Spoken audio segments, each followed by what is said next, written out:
Hey guys, Omega Prime 97 here again, and today we're going to be taking a look at Beast Wars Transmel 2 Spittor.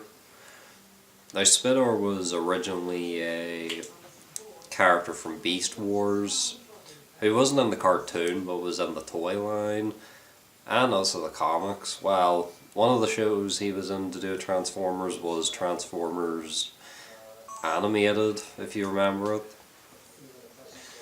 You may also recognize this guy from Robots in Disguise, as he was recolored and was given a different name. I believe his name was Slapper, but this is the very first coloration of the mold, and he's supposed to be some kind of a frog or toad. Some people have said he's like a lizard, but I sort of think he's more of a frog.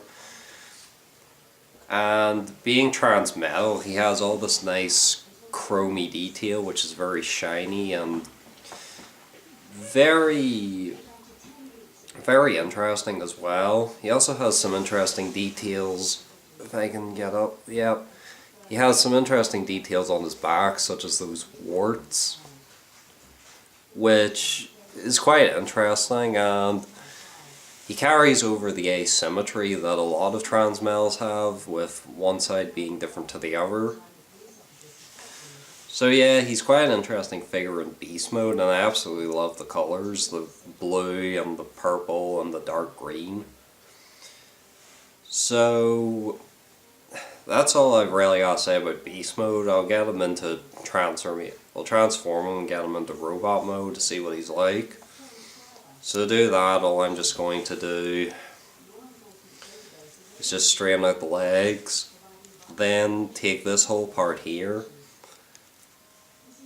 and pull it down. Oh yeah, you can remove this, his tongue, which will become his weapon later on. And it's got some nice detailing. It kind of looks like a buzzsaw, so it does. But yeah, that'll become his weapon later on. So back to the figure, what you're then going to want to do is just fold up this part here, and then twist the legs around like this, fold down the arms,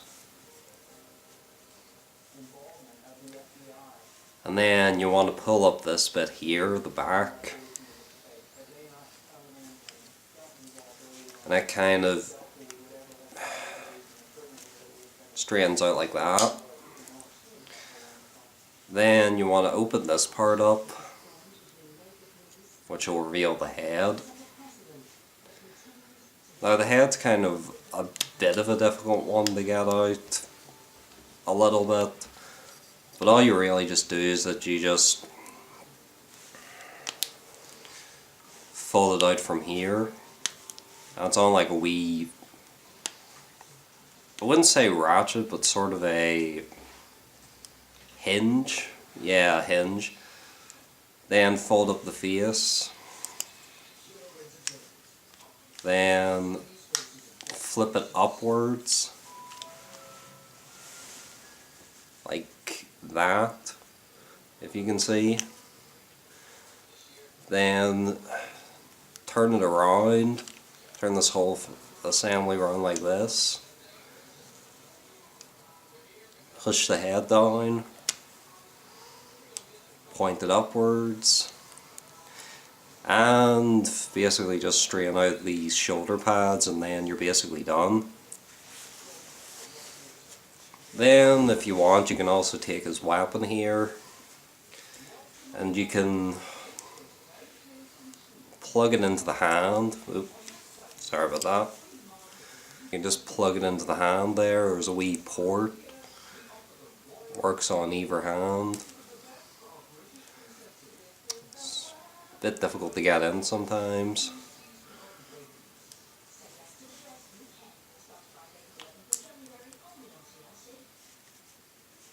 Yeah, there we go.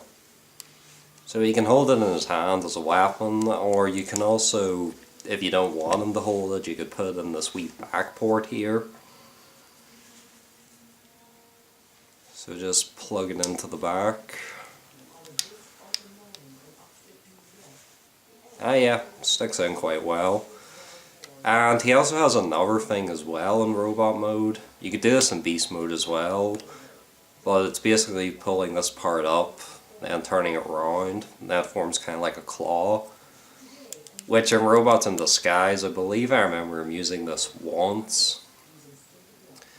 But yeah, that's basically like an attack mode you can do, and it's also quite... It's got its own wee joints, so it does. Another thing I quite like about this figure is how articulate he is for being the basic class that he is. Basic class is basically the scout class back in the 90s, and then they switched it to the scout class. So he has an elbow joint here, a shoulder joint here, with ball joint here, hinge on the hand, ball joint at the hip, ball joint at the knee, and a ball joint at the foot. And also for being Transmel 2, if you flip this part up, try and see if I can get that in, you can see like his Predacon chip or crystal, which in RAD was known as the right laser, which he used, and he shot a laser beam out of his shoulder. So that's all I've really got to say about this guy. He's quite a cool figure, and I definitely recommend you getting him. I'd say either repaint is good. There's this version, but if you don't like this color scheme, there is the red version. And if you could find the free pack, which had Gas, Skunk, and Dark Scream in it, I definitely recommend it. But overall, this guy's a very cool figure. And he's also a great figure just to start out with for your collection, really. He's actually not too bad. I got him on eBay for about £15, which wasn't too bad. I've seen him now go for a bit higher, but he's definitely a good figure to get in your collection and a great one to start with. So that's all I've really got to say about this guy. Like, comment, subscribe, and I'll catch you in the next review.